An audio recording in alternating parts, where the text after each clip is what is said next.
ദൈവനാമം മഹത്വപ്പെടുമാറാകട്ടെ.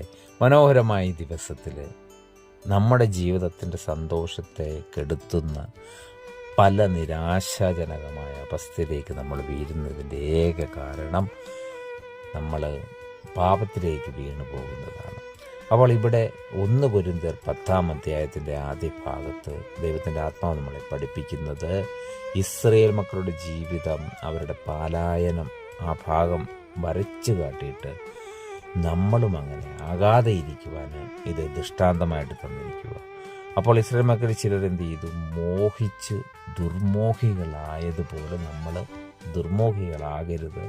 അതുപോലെ അവരിൽ ചിലർ ദൈവത്തെ ഉപേക്ഷിച്ച് വിഗ്രഹത്തിൻ്റെ പുറകെ പോയതുപോലെ ഇന്ന് ജീവിത സൗഭാഗ്യങ്ങളുടെ പുറകെ പോയി നമ്മൾ വിഗ്രഹാരാധികളായി മാറരുത്.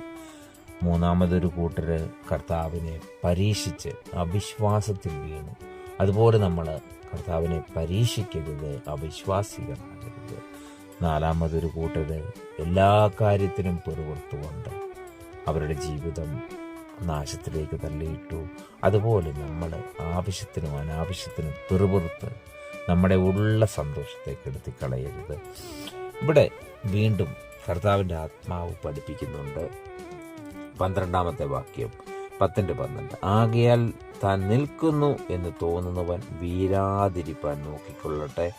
മനുഷ്യർക്ക് നടപ്പല്ലാത്ത പരീക്ഷ നിങ്ങൾക്ക് നേരിട്ടിട്ടില്ല, ദൈവം വിശ്വസ്തനാണ്. അതായത് കർത്താവായ ദൈവം വിശ്വസ്തനായ ദൈവമാണ്. അതുകൊണ്ട് നമുക്ക് നേരിടാൻ പറ്റാത്ത ഒരു പരീക്ഷയും നമ്മുടെ ജീവിതത്തിൽ അനുവദിക്കത്തില്ല. അഥവാ ഏതെങ്കിലും രീതിയിലുള്ള പ്രലോഭനങ്ങളോ പരീക്ഷകളോ വന്നാൽ കർത്താവ് നമ്മളെ അതിന് സഹായിക്കും. ഈ വചനത്താൽ ദൈവം നമ്മെ അനുഗ്രഹിക്കട്ടെ.